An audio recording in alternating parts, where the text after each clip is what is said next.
ఈ సిస్టమ్ ఉంది, ఈ సిస్టమే రాంగ్ అండి, టోటలీ రాంగ్.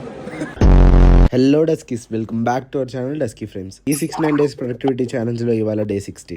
యాజ్ యూజువల్ మార్నింగే లేసేసి కాలేజ్కి రెడీ అయిపోయాను. తవ్వకాల్లో బయటపడిన ఈ స్కేల్ పెన్సిల్ ని బ్యాగ్ లో పడేసి నేనైతే ఇంకా కాలేజ్కి వెళ్ళిపోయాను. ఇంకొంచెంసేపు చదువుకొని ఎగ్జామ్ కి ఎంట్రీ పాసులు తీసుకోమన్నారు, అదే హాల్ టికెట్. ఇంకా ఆ జనాల్లో హాల్ టికెట్ తీసుకొని మేమైతే చదువుకోవడానికి వెళ్ళిపోయాము. ఒక చిన్న పేపర్ కోసం ఇంతగానో తనలాడడం చాలా కష్టం అనిపించింది. రిజల్ట్స్ కి కూడా ఇంతగానో కష్టపడలేదు మేము. ఈ సిస్టమ్ ఉంది, ఈ సిస్టమే రాంగ్ అండి, టోటలీ రాంగ్. దీని వల్లనే సిస్టమ్ రాంగ్ అవుతుంది. ఇంకా మార్నింగ్ అయితే ఎగ్జామ్ రాసేసి మధ్యాహ్నం లంచ్ కోసం బయటకు వచ్చేసాం. అదెట్టా మన దగ్గర రూపాయి అన్నా కూడా దాన్ని ఖర్చు పెట్టేదాకా మనకైతే ఆగదు. తిరిగి కాలేజ్కి వచ్చేసి మేమైతే ఎగ్జామ్ రాయడానికి వెళ్ళిపోయాము. ఎగ్జామ్ అలా రాసాం, వాల్యూస్ ప్రొఫెషనల్స్ అన్ని రాసిన కలిపి.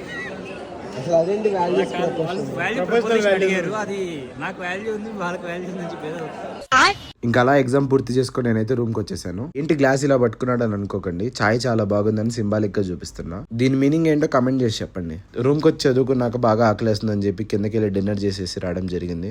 చదివి బోర్ కొడుతుందని చెప్పి కొంచెం పెన్ తో కూడా ఆడడం జరిగింది. ఆడి మళ్ళీ ఎగ్జామ్ మీద భయం వచ్చి బుక్స్ ఓపెన్ చేయడం జరిగింది. మళ్ళీ వెంటనే క్లోజ్ చేయడం కూడా జరిగిపోయింది. ఇంకా నేను బుక్ మూసేసి పడుకోవడం కూడా జరిగింది.